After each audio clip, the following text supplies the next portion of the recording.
দিলের মধ্যে কথা বিশ্বাস থাকে যে আমার জন্য আল্লাহর পক্ষ থেকে যদি কোনো বুলেট নির্ধারণ করা থাকে, গোটা বিশ্ব যদি আমাকে পাহারা লাগায়, ওই বুলেট থেকে আমাকে বাঁচাইতে পারবে না। আর আমার জন্য যদি একটা বুলেট আল্লাহ কর্তৃক নির্ধারিত থাকে, তাহলে গোটা পৃথিবীর মানুষ চেষ্টা করেও সেই বুলেট থেকে আমাকে রক্ষা করতে পারবে না। হযরত আইয়ুব আলাইহিস সালামের সবরের ঘটনা কোরআনে কারীম তুলে ধরেছে। হযরত আইয়ুব 18টি বছর পর্যন্ত রোগের মধ্যে পড়ে আছেন। এত অসুখ করেছে, এত রোগ, শরীর পচে গিয়েছে, গায়ে পোকা ধরেছে, দুর্গন্ধ হয়ে গিয়েছে, বিবিরা চলে গিয়েছে, ছেলে মেয়ে পাড়ার লোকেরা দূর দূর করে তাড়িয়ে দিয়েছে। এবার জঙ্গলের ভিতরে গিয়ে আশ্রয় নিয়েছেন। এমন অবস্থা হয়েছে, শরীর পচে পচে জিহ্বায় যখন পোকা ধরা শুরু করে দিল, হযরত আইয়ুব আলাইহিস সালাম তখন আল্লাহ রাব্বুল আলামিনের দরবারে এই প্রথমবারের মতো তিনি বললেন, রব্বুল আলামিন, হায় আল্লাহ তাআলা, সমস্ত শরীর জড়া জড়া হয়ে গিয়েছে, গায়ে পোকা ধরেছে, আমি কোনো কথা বলি নাই, আমি খামোশ থেকে জিকির আজগার করতেছিলাম। আয় আল্লাহ, এখন দেখি আমার জিহ্বায় পোকা ধরেছে, পোকা ধরা শুরু হয়েছে। আমার জিহ্বাটায় পোকা তুমি দয়া করে দিও না, কারণ আমার জিহ্বায় যদি পোকা হয়ে যায় তাহলে তোমার মতো আল্লাহর জিকির আমি কি দিয়া করব? আমার জিহ্বাটা তুমি দয়া করে ভালো রাখো। কোরআনে কারীম বলছি, ওয়া আইয়ুবা ইয নাদা রাব্বাহু আন্নী মাসসানিয়াদ দুররু ওয়া আনতা আরহামুর রাহিমিন।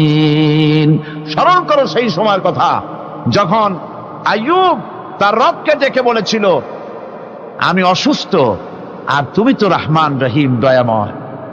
ভাষাটা দেখেন কি সুন্দর। এর থেকে কি আল্লাহরে আর কিছু বলা লাগে? আল্লাহ পাকের কাছে তিনি বলতেছেন, আল্লাহ আমি তো অসুস্থ, আমি তো অসুখ করেছে আমার, আর তুমি তো দয়াময় রহমান রহিম।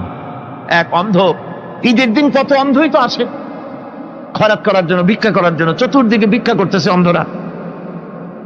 এক অন্ধ ঈদের গেটের কাছে দাঁড়ায় বলতেছে, ভাইরা আজ হচ্ছে ঈদের দিন আর আমি কিছু দেখতে পাচ্ছি না। এ বেশি পয়সা পাইল, মানুষের দিন তার প্রতি আকৃষ্ট হয়ে গেছে। আরে কি কথা, আজ ঈদের দিন, সকলে আনন্দ করছে আর আমি কিছুই দেখতে পাচ্ছি না। সে কিন্তু কিছু চায় নাই। ভাষার ভিতরে, কথা বলার ভিতরে এ ধরনের টেকনিক আছে। হযরত আইয়ুব আলাইহিস সালাম বললেন না যে আল্লাহ আমারে মাফ করে দাও, কষ্টের মধ্যে আছি। তিনি শুধু বলেছেন, রব্বুল আলামিন, আমি অসুস্থ হয়ে পড়েছি, আমার অসুখ করেছে, আর তোমার নাম রহমান রহিম। এতটুকু কথা বলেছেন। আল্লাহ রাব্বুল আলামিনের দরজায়, তার দরবারে আইয়ুব আলাইহিস সালামের ডাক চলে গেছে। যায় নাই? কোন অসুবিধা আছে নাকি? কোন অসুবিধা নাই। পানির তলা দিয়া যদি কেউ ডাক দেয়, পাহাড়ের ভিতরে বসে যদি কেউ ডাক দেয়, আল্লাহ রাব্বুল আলামিন তা শুনতে পান। ইউনূস আলাইহিস সালাম মাছের পেটে বসে চিৎকার মেরেছিলেন, লা ইলাহা ইল্লা আনতা সুবহানাকা ইন্নী কুনতু মিনাজ জালিমিন। যিনি বলছিলেন, আয় আল্লাহ তাআলা, আমি তোমার প্রশংসা করছি, তুমি ছাড়া উপাস্য নাই, মাবুদ নাই। আমি তোমার পবিত্রতা ঘোষণা করছি, আমি তো জালিমদের অন্তর্ভুক্ত হয়ে গেছি। বাস এতটুকুন কথাই বলেছেন। আল্লাহ পাক বলছেন, ইউনূসের ডাক তো কেউ শোনে নাই, পানির মধ্যে কেউ শোনে নাই, জমিনের কেউ শোনে নাই, মহাশূন্যের কেউ শোনে নাই, কিন্তু মাছের পেটের ভেতরে থেকে, গভীর অতল দরিয়ার তলদেশ থেকে মাছের পেটের ভিতরে বসে আমার ইউনূস যে ডাক দিল, ওই ডাক আমি আরশের মালিক আমি শুনতে পেয়েছি, আর সঙ্গে সঙ্গে জবাব দিয়েছি। ফাস্তাজাবনা লাহু ওয়া নাজ্জাইনাহু মিনাল গাম্মি ওয়া কাযালিকা নুজিল মুমিনিন। ডাকের সাড়া দিলাম, বিপদ দিয়া বাঁচায় দিলাম। শুধু ইউনূসের না, আল্লাহ পাক এ জায়গায় আবার ওয়াদা করলেন, দুনিয়ার যত মুমিন বান্দা আছে তারা যদি কখনো বিপদে পড়ে যায় আর আমারে যদি ডাকে, আমি এইরকম করে বিপদ থেকে বাঁচাইয়া দেব।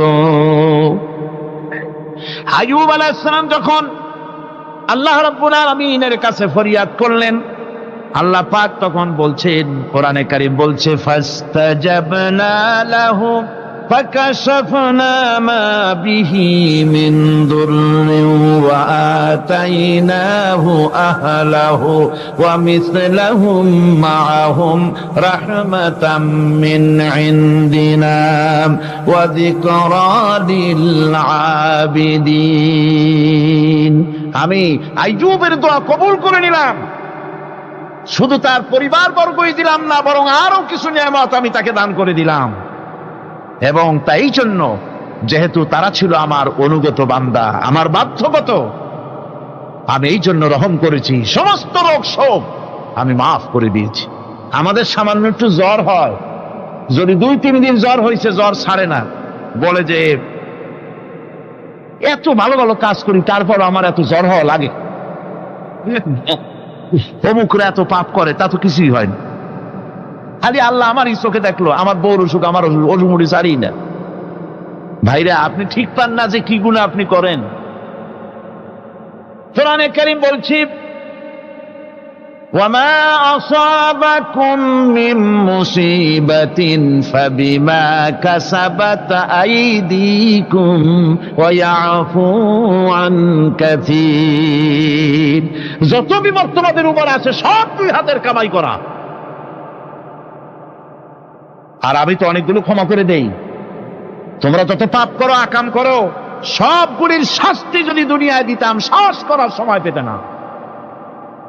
অসুখ হলেই অধৈর্য হয়ে যেও না, ধৈর্য ধরো।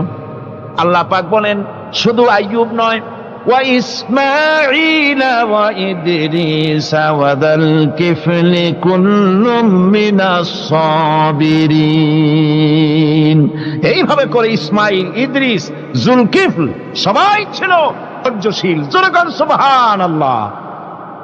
ধৈর্যের চরম পরাকাষ্ঠা ছিলেন তিনি। কোরআনে কারীম নবীদের এই কথাগুলি আমাদের শোনাচ্ছেন। হযরত ইয়াকুব আলাইহিস সালাম কলিজার টুকরা সন্তান হযরত ইউসুফ আলাইহিস সালামের জন্য তার মনটা পাগল ছিল।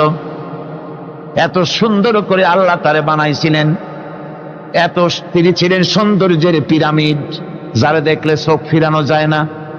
এমন সুন্দর সুপুরুষ, যারে দেখি সেই যুগের সুন্দরী যুবতী মেয়েরা রূপের মোহে পড়ে নিজেদের আঙ্গুলগুলি কেটে ফেলে দিয়েছিল। রূপের মোহে এমন অবশ হয়ে গেছে, আঙ্গুল কেটেছে, হাত কেটেছে, টের পায় নাই। আবার ভুল বুঝবেন না, দুনিয়ার সেরা সুন্দর পুরুষ ইউসুফ আলাইহিস সালাম, তা কিন্তু রাসূলের চাইতে বেশি নয়। হযরত উম্মুল মুমিনিন আয়েশা রাদিয়াল্লাহু তাআলা আনহা তিনি বলেছেন, যেই সব সুন্দরী রমণীরা ইউসুফ আলাইহিস সালামকে দেখে রূপের মোহে পড়ে নিজেদের আঙ্গুলগুলো কেটে ফেলেছিল, ওরা যদি আমার হাবিবকে দেখতো, ওরা যদি আল্লাহ রাসূলকে দেখতো, তাহলে হাত কাটতে কাটতে কোন ফাঁকে দিয়ে কলিজা কেটে ফেলে দিত, ওরা টের পেত না। আমার বন্ধুগণ, হযরত আইয়ুব আলাইহিস সালাম সন্তানের মায়া, অন্যান্য ভাইরা হিংসায় পড়ে গেল, তারা নিয়ে তাকে কুয়ায় ফেলে দিল। সেখান থেকে তারা একটা ছাগল বা কোনো পশু জবাহ করে তার রক্ত মাখাইয়া জামা এনে হাজির করে দিল হযরত ইয়াকুব আলাইহিস সালামের সামনে, যে তারে নিয়ে খেলা করতে গিয়েছিলাম, আমরা খেলায় লিপ্ত ছিলাম, বাগে খাইয়া ফেলাইছে। এগুলি কি গপ্প? এগুলি কি কোরআন? আল্লাহ পাক শোনাচ্ছেন, বিশ্ববাসীকে শোনাইছেন। সূরা ইউসুফের চাইতে এত সুন্দর উপাখ্যান গোটা পৃথিবীতে আর নাই। সুবহানাল্লাহ। অনেকে ইউসুফ জুলাইখার কেসা খুব মজা করে পড়ে, ফুর্তি করে, প্রেমের গল্প পড়ে। এটা কোনো প্রেমের গল্প নয়। ইউসুফ আলাইহিস সালাম, জুলাইখা ইউসুফ আলাইহিস সালামের জন্য কাঁদতে কাঁদতে চোখ কানা হয়ে গেছে। এরপর ইউসুফ আলাইহিস সালাম জুলাইখারে পাওয়ার জন্য পাগল হয়ে গেছে। নাউজুবিল্লাহ, এটা হয়নি কখনো। তিনি আল্লাহর পয়গম্বর, আর আল্লাহ কেমনে তারে বাঁচিয়েছেন। যখন জুলাইখা ঘরের ভিতরে সুন্দর করে যৌন উন্মাদনামূলক চিত্র অঙ্কিত করে ঘরের মধ্যে আটকায় দিয়েছে, তালা লাগায় দিয়েছে, আর নিজে যৌন উদ্দীপক কাপড় চোপড় পরেছে না পরার মতোই, সে যুগের সুন্দরী মেয়ে জুলাইখা। তার কুপ্রবৃত্তিকে চরিতার্থ করার জন্য আহ্বান করা হয়েছে। হযরত ইউসুফ আলাইহিস সালাম